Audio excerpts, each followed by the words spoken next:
सीता तजो प्रहलाद विभीषण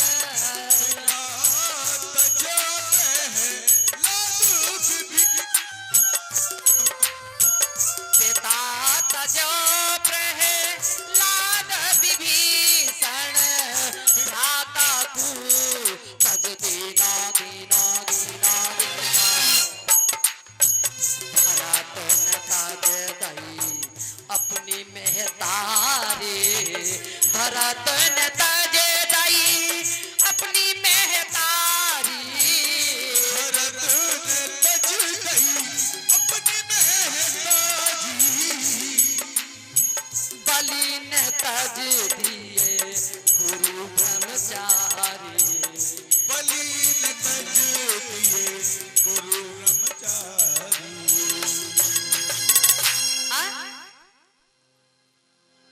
जो गलत बात कहे, जिसको भगवान प्रिय नहीं, उनको करोड़ों बैरियों की तरह त्याग देना चाहिए। मीरा ने त्याग दिया। प्रहलाद जी ने अपने पिता की बात नहीं मानी, एक भी बात। विभीषण ने अपने भाई रावण की बात नहीं मानी। बलि ने अपने गुरु की बात नहीं मानी। और भरत जी ने अपनी माता कैकेयी की बात नहीं मानी। हाँ, फिर कहने लगे कौन? शुक्राचार्य। अरे भाई झूठ बोल दे, अब भी 8 जगह पर झूठ बोल सकते हैं। झूठ बोल दे मैंने कोई लेना देना नहीं किया, 8 जगह झूठ बोल सकते हैं। कौन कौन सी? स्त्री सुनर्म विवाहे च व्यर्थर्थे प्राण संकटे गौ ब्राह्मणार्थे हिंसाया नानृतम स्यायज गुप्त सम। क्या कि 8 जगह झूठ बोल सकते हैं स्त्रियों का, अगर कोई बात छिपानी है। हाँ, स्त्रियां कोई अगर कोई गलती कर जाएं तो उनकी बात को उजागर मत करो, झूठ बोल दो, उनकी इज्जत बचाने के लिए छोड़ दो। झूठ बोल सकते हैं, ये नहीं कि स्त्री की कोई बात अगर अनर्थ हो गई है उसको तुम सच्चाई में ला दो, छुपाओ।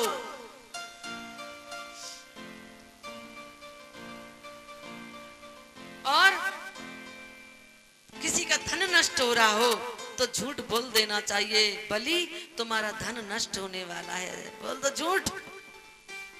हाँ, किसी गऊ के प्राण संकट में है तो झूठ बोल दो।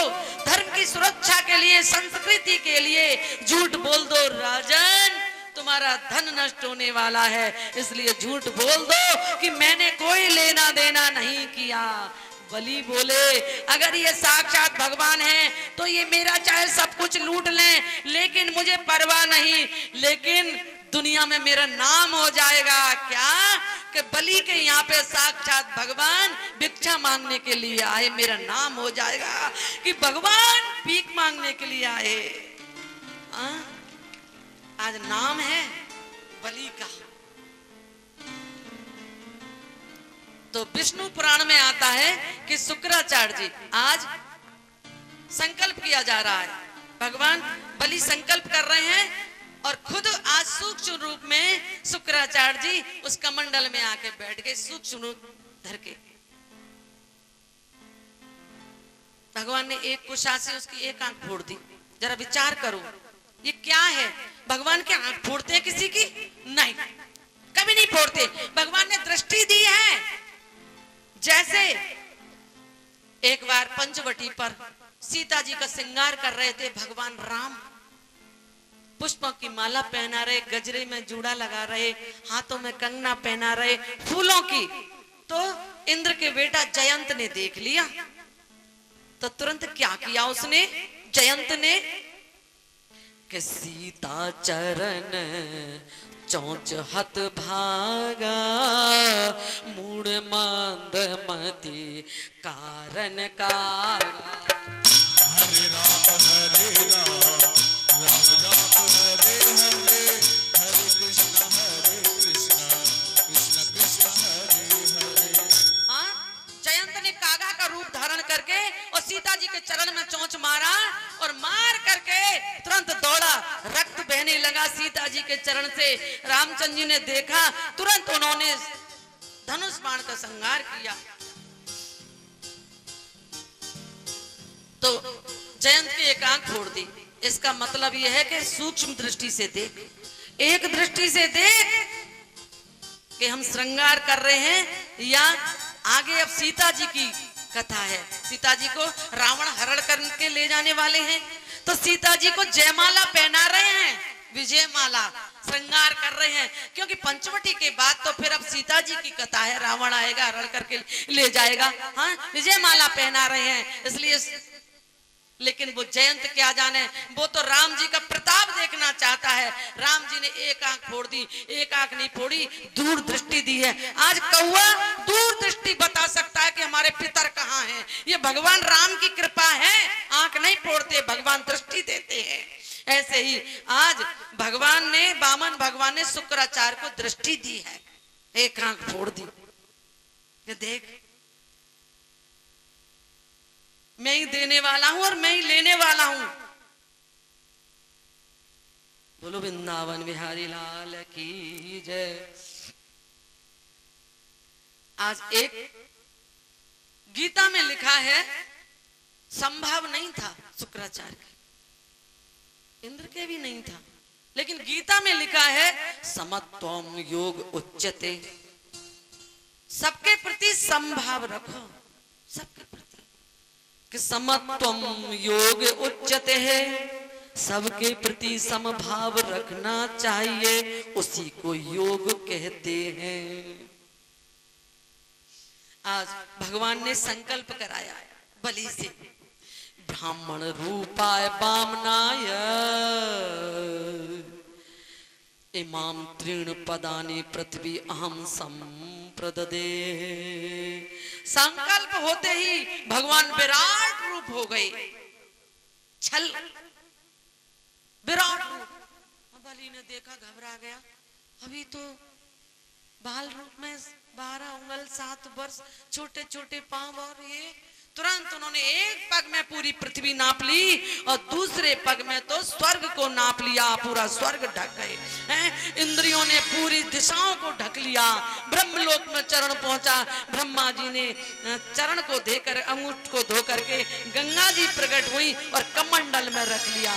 चरणों से निकसी गंगा प्यारे, निकसी गंगा प्यारी, इसने सारे दुनिया तारे, इसने सारी दुनिया तारी। इन चरणों पे मैं शीश झुकाऊं, हे गिरधर तेरी आरती गाऊं, हे गिरधर तेरी आरती गाऊं।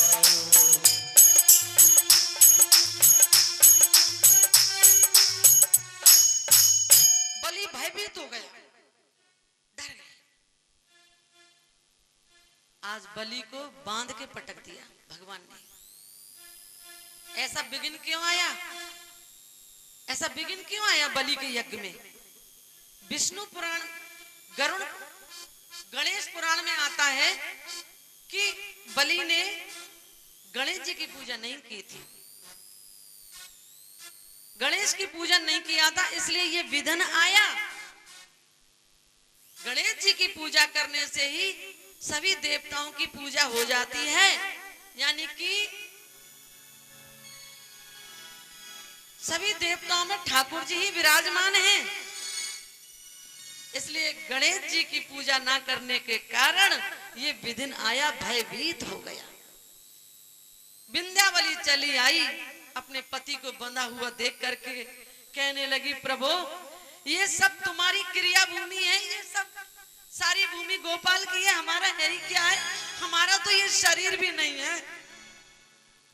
जब इस शरीर पर जीव का अधिकार नहीं तो संतति, ध्यान दो, जब इस शरीर पर अधिकार नहीं, पत्नी कितना अच्छा उपदेश कर रही है, भगवान से कह रही है, प्रभु ये सारी भूमि आपकी है। जब जीव का इस संतति पर, यानी संतान पर और संपत्ति पर अधिकार नहीं, तो फिर ये शरीर तो मिट्टी है, इस शरीर पे भी अधिकार नहीं है, ये हमारा अधिकार नहीं है, सब तुम्हारा ही है। ये मनुष्य व्यर्थ में ही मैं और मेरा कर बैठा है। क्षमा कर दो प्रभु, मेरे पति के कहने में भूल हो गई। क्या कि अहम में कह बैठे कि दान, अरे दान में और भेंट में अंतर है। दान तो अभिमान कराता है, भेंट मिलन कराता है। मेरे पति के कहने में भूल हो गई। ऐसी धर्म पत्नी विंध्यावली। प्रहलाद जी चले आए। प्रहलाद जी कहते हैं, प्रभु अच्छा हुआ जो तुमने मेरे पौत्र का सर्वस्व ले लिया। क्यों कि ये जो जितनी भी है संपदा, ये सब अभिमान कराने वाली है। लेकिन प्रभु जिस पर आप कृपा करते हो ना, उसकी सर्वस्व सर्वोत्तम वस्तु ले लेते हो, सबसे प्रिय वस्तु ले लेते हो, जिस पर तुम कृपा करते हो। सर्वोत्तम प्रिय वस्तु। भगवान किस पर कृपा करते हैं? पहले तो उसका सर्वस्व ले लेते हैं, हाँ, और फिर देखते हैं ये कितना इसमें धैर्य है। लेकिन फिर भी बलि धैर्य नहीं छोड़ा। बलि नहीं, सब कुछ लुट गया लेकिन धैर्य नहीं छोड़ा।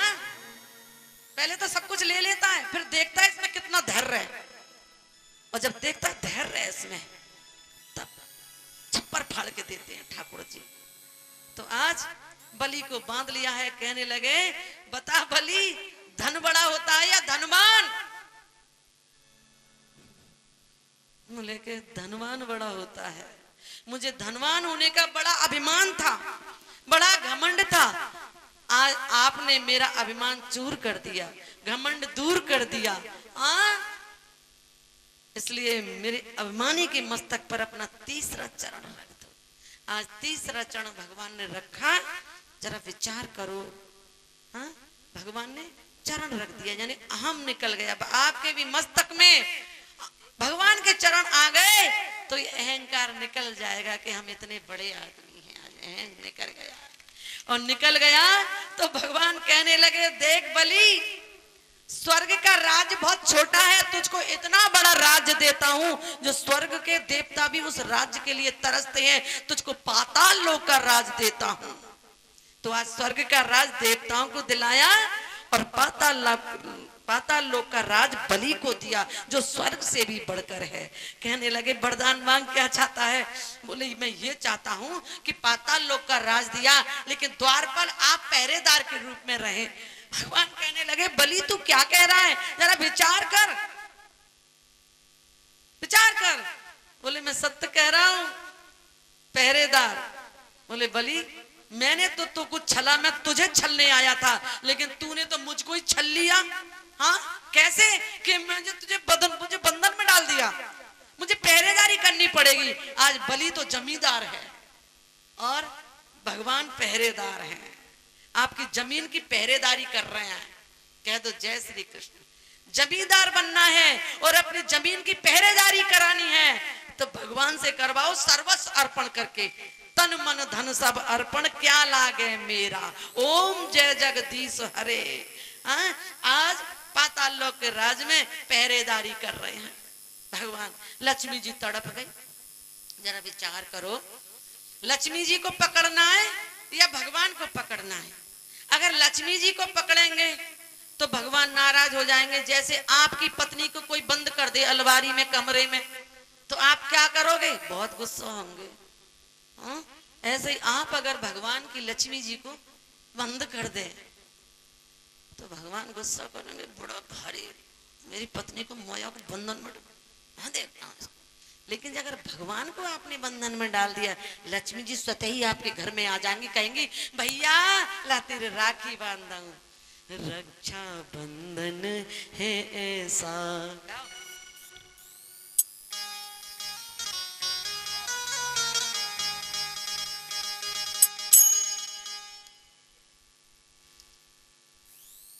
तो आज राखी बांधी है और रक्षाबंधन के उपलक्ष्य में बलि सोना चांदी बहुत कुछ हीरा जवाहरात अपनी बहन को दे रहा है। आप भी देते हो, अपनी बहनों को देते हो ना। 101, 201, 501, 11 रुपया, 51 रुपया। बहुत से तो ये देखते हैं 1 किलो मिठाई लाइए तो चलो या को 11 रुपया ज्यादा दे दो, जितना आपके पास है उतना ही देंगे। लेकिन बलि के पास में तो लक्ष्मी का भंडार है, पाताल लोक का राज है। ले आया और लक्ष्मी जी को दे रहे, बहन ले। बोले ये मुझे नहीं चाहिए। हर बहन को यही कहना चाहिए भाई से, मुझे नहीं चाहिए कुछ भी, मैं तो ये चाहती हूँ कि भैया तू मोकुबा पहरेदार है, दादा श्याम सुंदर है। ये मांगना चाहिए। बहनों की गलती है जो उन 500, 101, 201 साड़ी ब्लाउज ले आती है। हमको नहीं चाहिए, चाहिए तो हमें ठाकुर चाहिए, श्याम सुंदर कन्हैया चाहिए, वो पहरेदार। वह कहने लगे, अरे बलि कहने लगा, अरे बहन या पहरेदार थे का तेरी पुरानी जानकारी है क्या, कोई पुरानी पहचान है क्या? तो क्या कहने लगे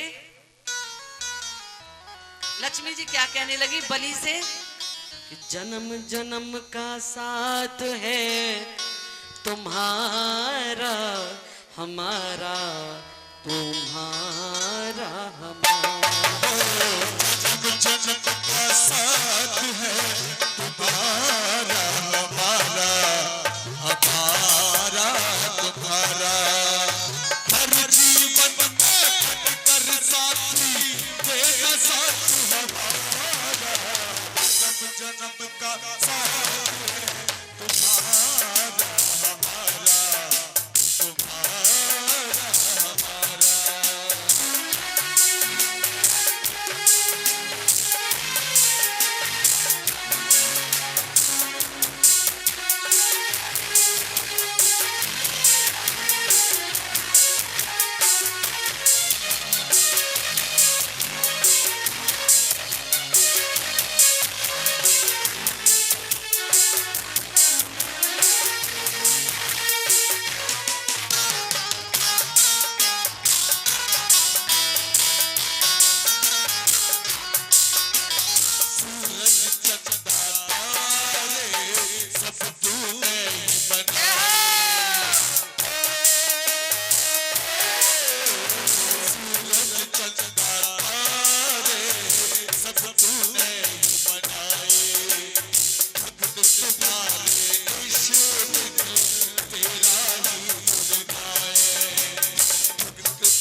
आगे चले आप। बोलो वृंदावन बिहारी लाल की जय। तेरे द्वार खड़ा भगवान भगत भर दे रे जोगी, रे जोगी। तेरे द्वार खड़ा भगवान भगत भर दे रे जोगी, हो भगत भर दे रे जोगी।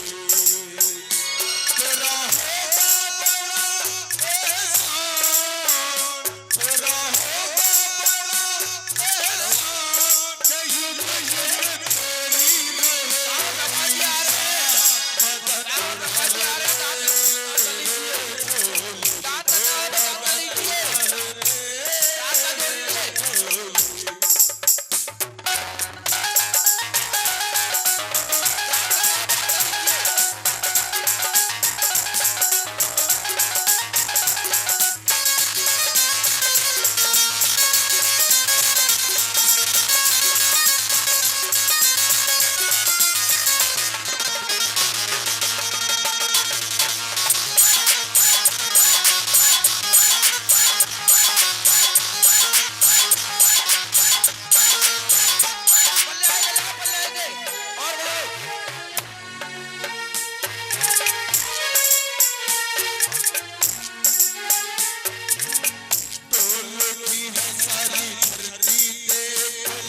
सदा अतृप्त रहने वाली इंद्रियों,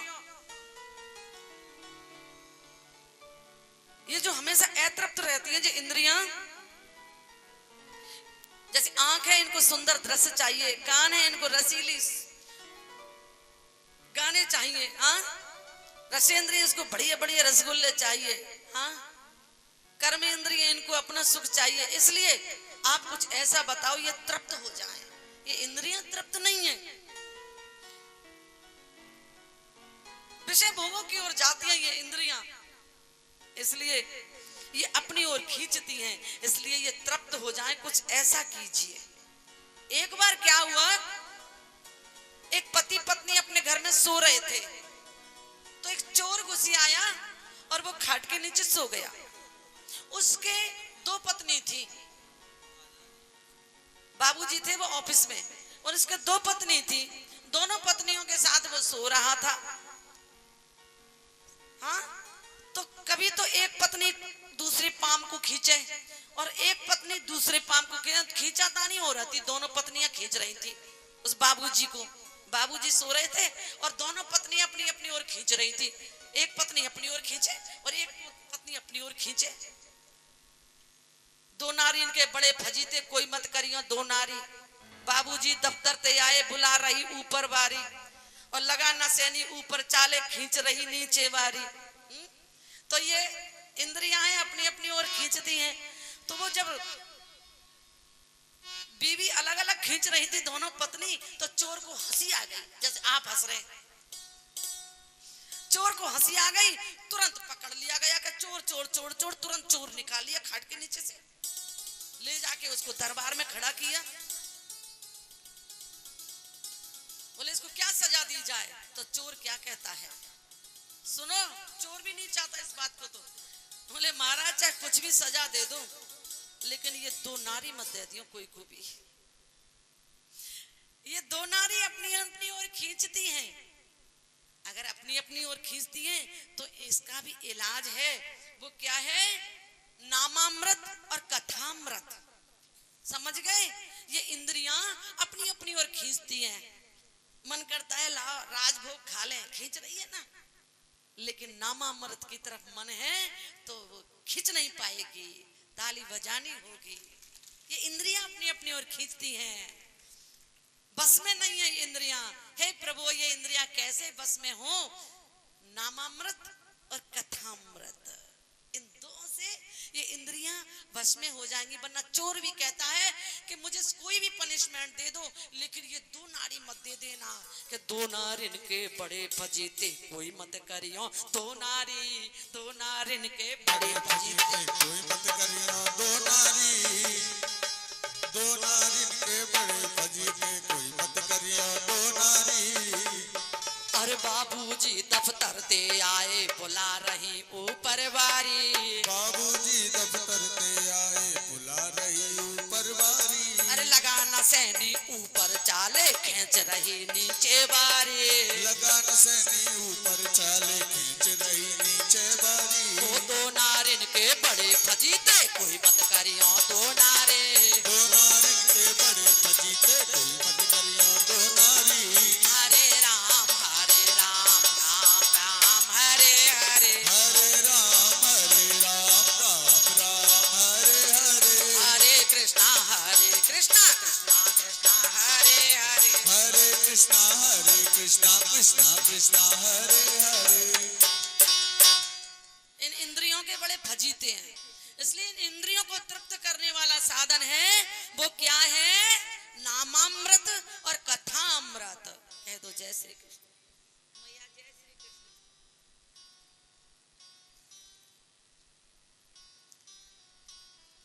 थोड़ा संकीर्तन चलने दो हल्का सा। तो भगवान कहने लगे कि अगर ये संसार में कांटे हैं, जीव जंतु कष्ट देते हैं, तो चलो मेरे साथ। तो क्या कह रहे हैं प्रहलाद जी, प्रभु मैं इतना स्वार्थी नहीं हूं। राधे कृष्णा कृष्णा कृष्णा राधे राधे। राधे श्यामा श्याम श्याम राधे राधे राधे कृष्ण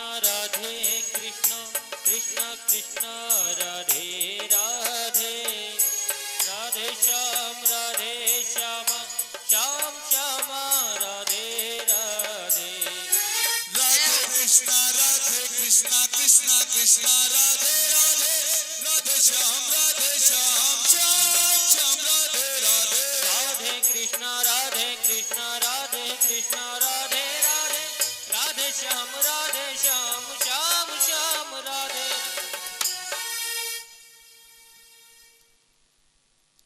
भगवान कहने लगे चलो मैं तुम्हें अपने धाम ले चलता हूं।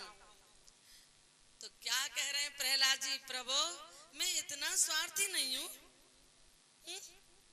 मैं इतना स्वार्थी नहीं हूं, जरा विचार करो, आप यहीं से ले लो। आप यूं सोचो कि प्रहलाद जी बैठे हैं और भगवान कह रहे हैं मुझसे कि चलो मेरे साथ, तो हम ही कह रहे हैं कि मैं इतना स्वार्थी नहीं हूं, असुर बालकों को भी लेकर के जाऊंगा, आपके साथ जाऊंगा। तो क्यों कि इन्होंने भी तो आपका नाम श्रवण किया है, इन्होंने भी तो कथा सुनी है, इन्होंने भी तो कीर्तन किया है, मैं अकेला नहीं जाऊंगा, असुर बालकों को भी साथ लेकर के जाऊंगा। हाँ?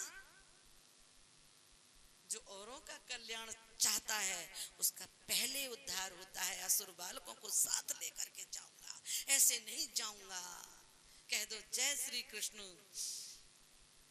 कहने लगे और पहले मेरे पिताजी का उद्धार कर दो, आप मुझे ही ले जा रहे हो, मैं क्या करूंगा वहां जाकर के। जैसे महाभारत में जब युधिष्ठिर को स्वर्ग मिला तो उन्होंने कहा कि उन्होंने अपने द्रौपदी को, अर्जुन को, भीम को, नकुल सहदेव को नरक में चीख सुनी थी। बोले ये कौन चीख रहे हैं नरक में? बोले ये तुम्हारे भाई हैं। तब उन्होंने कहा मैं स्वर्ग में नहीं रहूंगा जब तक ये मेरे भाई बंधु अगर नरक में रहे, और मैं स्वर्ग में जाऊंगा नहीं, मुझे नहीं जाना ऐसे स्वर्ग में। ऐसे ही प्रहलाद जी कह रहे हैं मैं तुम्हारे साथ नहीं जाऊंगा भगवान, पहले असुर बालक इन सबको लेके जाऊंगा और फिर मेरे पहले पिताजी का उद्धार करो। जरा विचार करो, पिताजी ने कितना कष्ट दिया, फिर भी प्रहलाद जी कह रहे मेरे पिता का उद्धार करो। तो क्या कहने लगे भगवान, अरे प्रहलाद, जिसके घर में तेरे जैसा भगत आ जाए उसके केवल पिता ही का उद्धार नहीं होता, केवल पिता का ही हो जाए, उसकी तो 21 पीढ़ी तर जाती है। 21 का विभाजन करें, 7 या 21, 7 पीढ़ी तो पिता पक्ष की, 7 पीढ़ी तो तेरे पिता के पक्ष की तर गई। अगर आपने भक्त बन गए भगवान के तो 7 पीढ़ियां तर गई, यूं समझो। 7 पीढ़ी पिता पक्ष की, 7 पीढ़ी ननिहाल पक्ष की और 7 पीढ़ी ससुराल पक्ष की तर जाती हैं। कह दो जय श्री कृष्ण। के सूर अनेक फेरे कण मांगत, के सूर अनेक फेरे कण मांगत, पे पद सूर स्वाद कहा।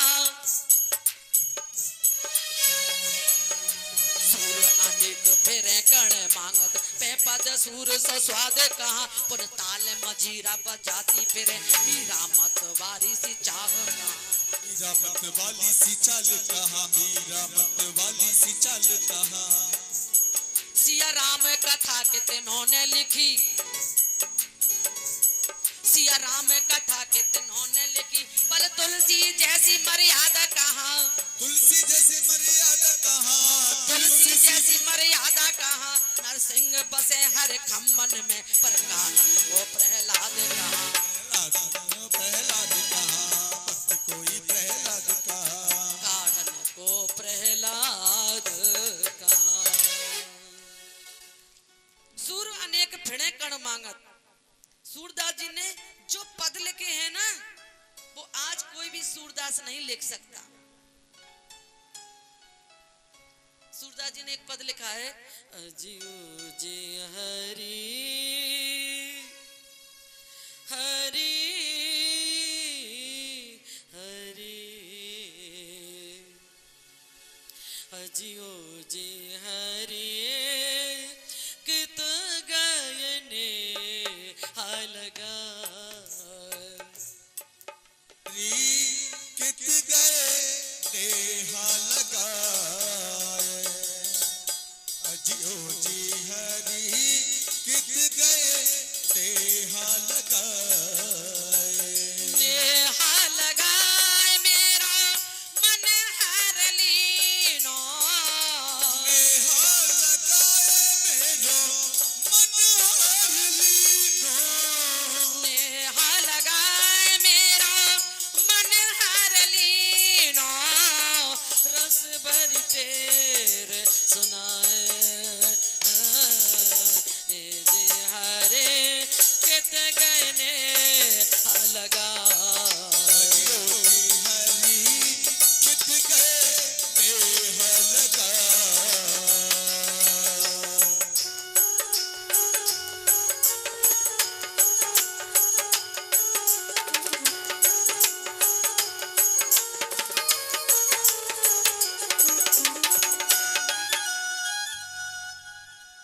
बोलिए वृंदावन बिहारी लाल की जय। कथा तीन प्रकार से होती है, एक सुख शैली, एक नारद शैली और एक मरकट शैली। हम जो कथा करते हैं वो मरकट शैली की कथा करते हैं। मरकट शैली का मतलब अभी तो बंदर बैठा है जड़ में नीचे, मरकट कहते हैं बंदर को, बंदर की शैली। जैसे अभी तो बंदर नीचे बैठा है और उछल के ऊपर की शाखा में चले जाए। हाँ, ऐसे ही कभी तो हम भागवत महात्म में कह रहे हैं और कभी रामायण में चले गए, कभी गीता में चले गए, कभी फिर भागवत में आ गए, उछल उछल के कभी उस शाखा पे, कभी उस शाखा पे, कभी उस शाखा पे। हाँ, तो अब कौन सी शाखा आ रही है? 8वां स्कंद, उसमें गज और ग्रह। इस पर तो हम पहले ही कूद गए। मरकट शैली की कथा कर रहे थे ना, इस पर तो हम पहले ही कूद चुके हैं, लेकिन फिर कूदते हैं थोड़ी सी, क्या कि शरण आए हुए जीव का भगवान उद्धार करते हैं। गज किसकी शरण में आए? भगवान की शरण में। जब सबको छोड़ करके गज भगवान की शरण में आए तब उनका उद्धार हुआ था। कह दो जय श्री कृष्ण। जरा विचार करें, गज का पांव किसने पकड़ा है? हाथी का पांव किसने? ग्रह ने। इसका क्या मतलब है? इसकी कथा सुने। मेन गज अपने पूर्व जन्म में एक इंद्रधुम्न नाम के राजा थे। ये गजेंद्र मोक्ष का पाठ किया करते थे और भगवान के भक्त थे। एक बार ये अपने पत्नी और बच्चों के साथ में बैठे हुए थे। अचानक एक अगस्त जी उनके पास पहुंचे तो उन्होंने आदर नहीं किया अगस्त जी का।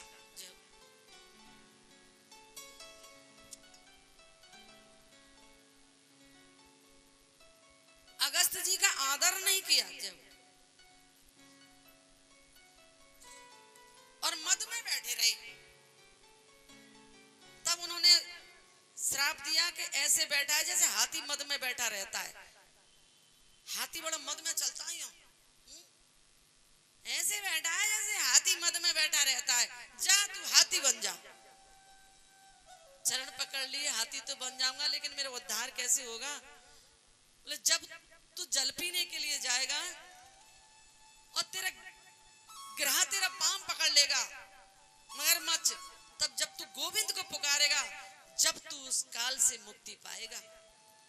इसका मतलब यह है कि गोविंद का नाम लेने वाला भगत होता है। जब उसने गोविंद को पुकारा था गज ने, तो ये भगत हुआ और ग्रह ने इसका पांव पकड़ा, भगत का पांव। तो सबसे पहले उद्धार किसका किया? भगवान ने ग्रह का उद्धार किया था, क्योंकि भगत का पांव पकड़ा हुआ है। और जो भगत का पांव पकड़ लेता है वो पहले मुक्त होता है। भगवान ने आकर के सबसे पहले ग्रह को मुक्त किया था, और जब ग्रह मुक्त हो गया तो गज तो वैसे ही मुक्त हो गए। कह दो जय श्री कृष्ण। कहने का मतलब आप भगवान को पुकारो और ना पुकार सको तो किसी भगत का ही चरण पकड़ लो, वो तुम्हें वैसे ही मुक्त करा देगा। कह दो जय श्री कृष्ण। जैसे गज तो है जीव और ग्रह है ये काल है, और जो सरोवर है ये संसार है। इस संसार रूपी सरोवर में काल ने हमारा पांव पकड़ रखा है। ये है कथा। लेकिन कैसे छूटेगा ये पांव काल के मुख से? जब हम गोविंद को पुकारेंगे। हर खुशी मिल जाएगी शरण में आ जाने के बाद। हर खुशी मिल जाएगी शरण में आ जाने के बाद। हर खुशी मिल जाएगी शरण में मिल जाने के बाद। हर खुशी मिल जाएगी शरण में आने के बाद।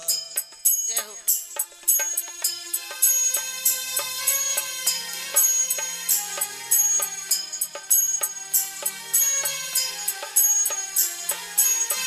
फूल से जाकर के पूछो आई है कितनी बहार। फूल से जाकर के पूछो आई है कितनी बहार। आप गुलाब के फूल से पूछो, हाँ? इससे पूछो इतने खिल रहे हो, आपने जीवन में जब डाली पर आए तो कितनी बहार ली, कैसा लगा? तो फूल क्या कहता है?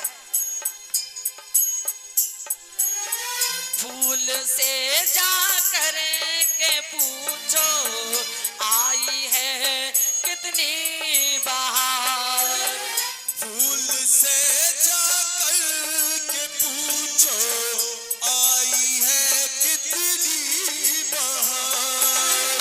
रात भर कांटों पे सोया डाल पे आने के बाद। रात भर कांटों पे सोया डाल पे आने के बाद।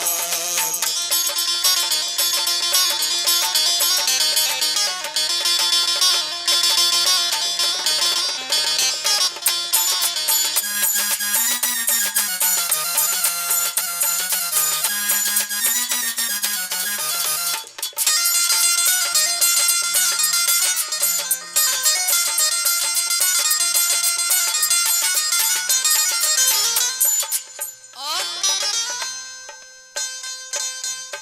नाम ले भगवान का तू प्रेम कर भगवान से।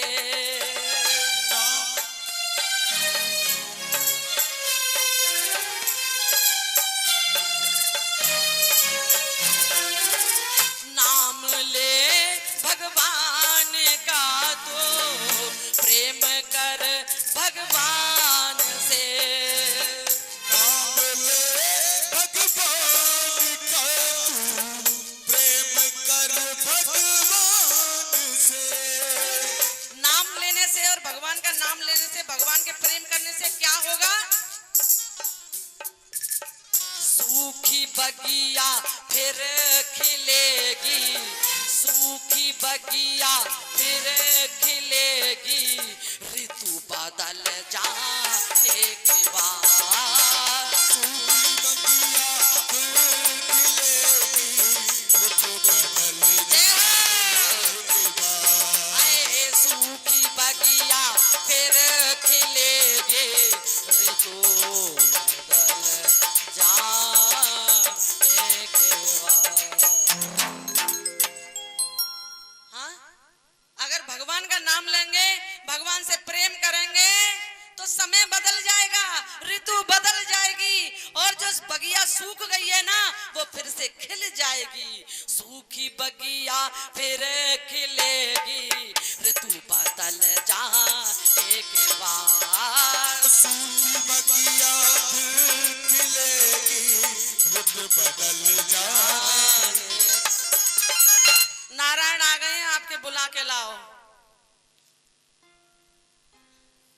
इंदिरा कॉलोनी में कौन है? देखो पीछे कौन है, आए हैं कि नहीं? नहीं आए? जय हो। आप ही आ जाओ। अभी इंदिरा कॉलोनी में कथा करके आए हैं, तो वहां से पधारे हैं।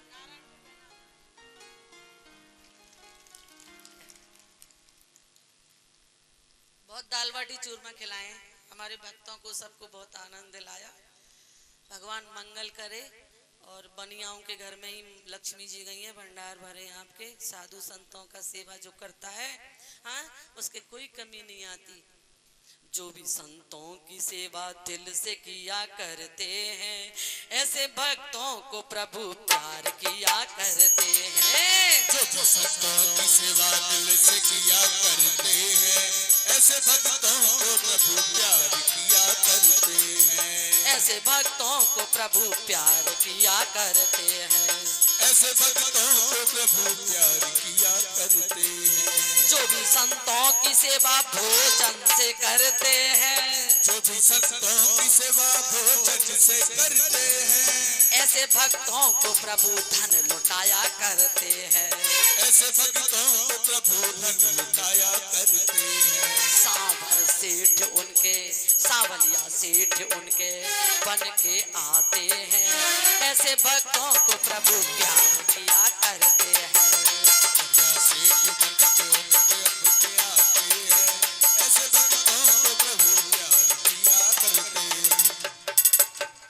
बहुत सेवा की इंदिरा कॉलोनी वालों ने। आगे समुद्र मंथन का कारण क्या हुआ? कारण ये हुआ कि एक बार इंद्र ऐरावत हाथी पर आ रहे थे, तो उन्होंने एक संत का अपमान कर दिया। सेवा करते तो शायद आनंद आ जाता, स्वर्ग नहीं छीनता। बात यहीं आ गई संतों की। ऐरावत हाथी पर आ रहे थे और दुर्वासा ऋषि बैकुंठ की माला, अभी गई है यहाँ से बैकुंठ की माला, बैकुंठ की माला लेकर के आ रहे थे। उन्होंने इंद्र के गले में डाल दी और इंद्र ने उस माला को लेकर के ऐरावत हाथी के गले में डाल दिया। संतों का दिया हुआ आशीर्वाद कभी ठुकराना नहीं चाहिए। हाँ, वो तो बैकुंठनाथ की माला लाए थे, और जो भगवान पर चढ़ी हुई माला का जो अपमान कर दे, वो स्वर्ग से विहीन हो गए, श्रीहीन हो गए। और देवताओं को जब श्रीहीन देखा तो शुक्राचार्य जी बोले, महात्मा का अपमान किया है इसने, स्वर्ग से विहीन हो गए हैं। ऐसा करो, चढ़ाई कर दो स्वर्ग पे। स्वर्ग पे चढ़ाई कर दी। अब राज किसका हो गया? दैत्यों का। जब दैत्यों का राज हो गया तो आज अदिति अपने महलों में बहुत दुखी है। क्यों? उन्होंने सोचा कि दैत्य राज कर रहे हैं और मेरे बेटा देवता कष्ट पा रहे हैं।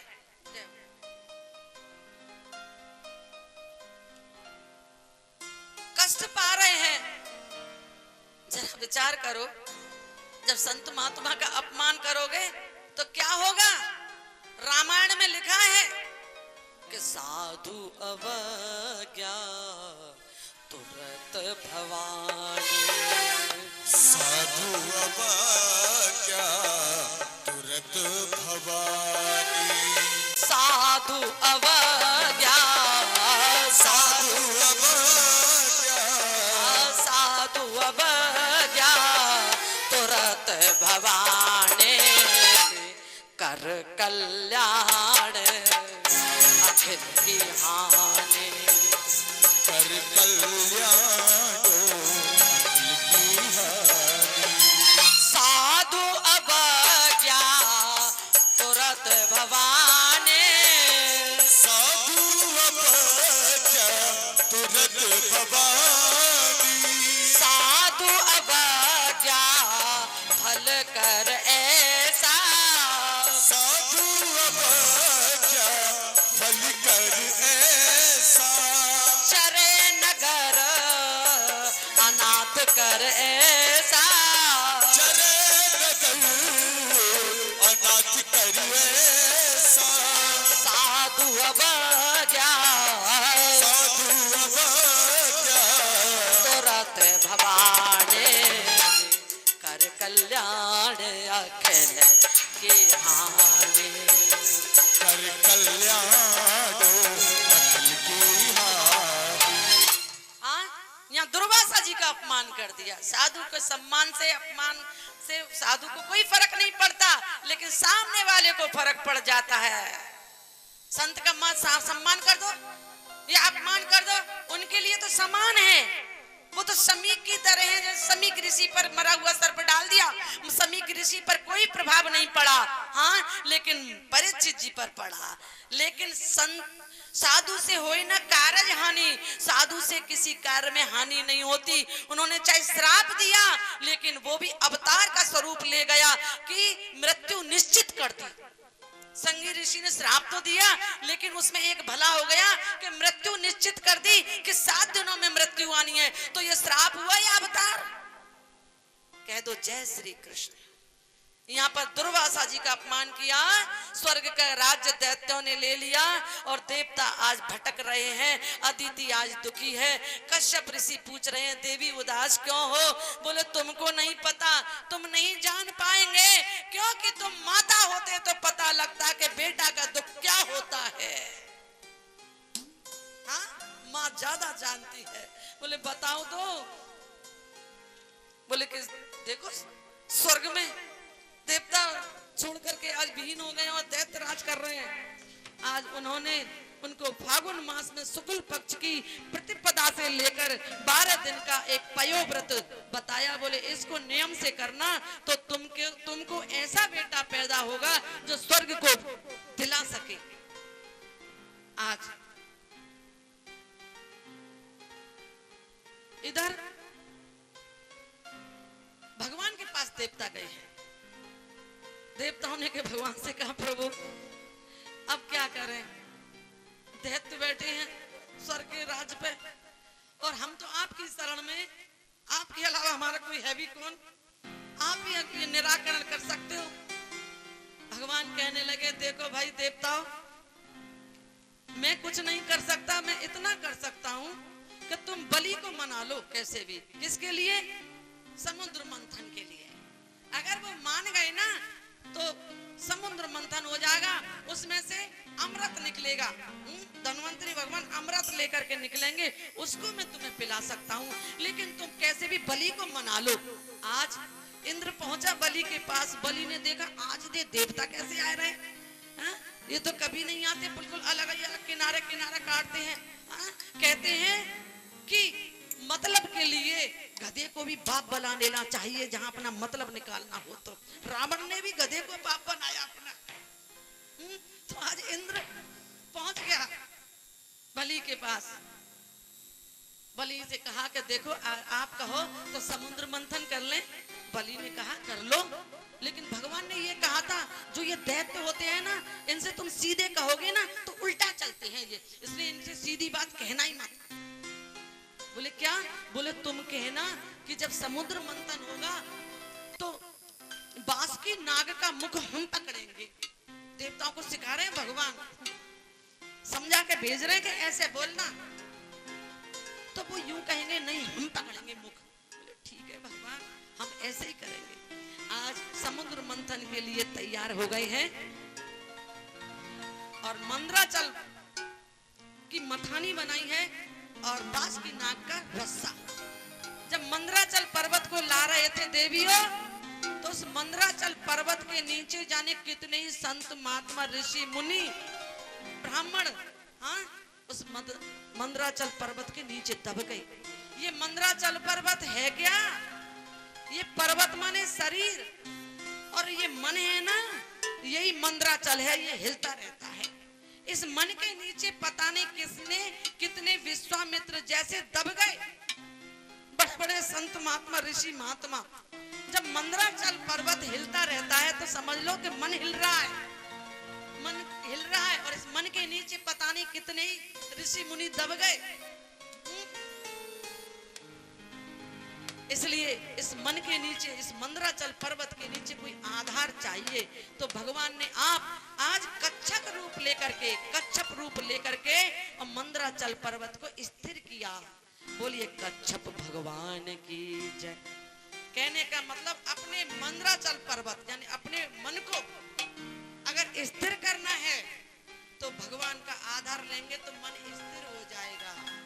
जीवन में स्थिरता और निर्मलता आ गई तो हम आराम से भगवान का दर्शन कर सकते हैं। और नहीं तो अगर मन हमारा निर्मल नहीं है, स्थिर नहीं है, तो कभी भी भगवान का दर्शन हम नहीं कर सकते। जैसे ये नदी बह रही है और इस नदी पर सूर्य का प्रतिबिंब पड़ रहा है, जरा ध्यान दो, सूर्य का प्रतिबिंब, लेकिन ये नदी तो यूं चल रही है, हिल रही है ऐसे, तो वो प्रतिबिंब आपको कैसा दिखाई देगा? हिलता हुआ। मान लो ये जल स्थिर है और सूर्य का प्रतिबिंब पड़ रहा है, लेकिन जल गंदा है तो भी सूर्य का दर्शन नहीं होगा। ऐसे ही हमारा मन स्थिर नहीं है, मन निर्मल नहीं है, तो हमको कभी भी सूर्य रूपी नारायण का दर्शन जीवन में नहीं हो सकता। श्रीमद् भागवत कथा हमको निर्मलता और स्थिरता सिखाती है। अगर ये दोनों गुण आ गए तो भगवान का दर्शन निश्चित हो जाएगा। कह दो जय श्री कृष्ण। आज समुद्र मंथन होने लगा, सबसे पहले विष निकला, विष शंकर जी के लिए ले गए देवता लोग। भगवान से कहने लगे शंकर भगवान इस विष का पान कर लो। शंकर भगवान कह रहे हैं मैं अकेला ही पान कर लूं, पत्नी से पूछ लूं, अगर भैया कोई मरना चाहे विष खा के, ध्यान दो, तो भैया घर बारी ते जरूर पूछ लियो, कहीं बेचारी पीछे ते रोवे। कहने का मतलब शंकर भगवान कह रहे हैं पत्नी से पूछ लूं। पार्वती जी से पूछा विष का पान कर लें क्या? पार्वती जी बोली अरे तुमको इतना बड़ा बनाया है, किसी के काम आ जाओ, पान कर जाओ। विष का पान कर गए, लेकिन उनको कुछ नहीं हुआ। क्यों? कि विष का पान करने से उनके तो मुख में राम का नाम रखा है।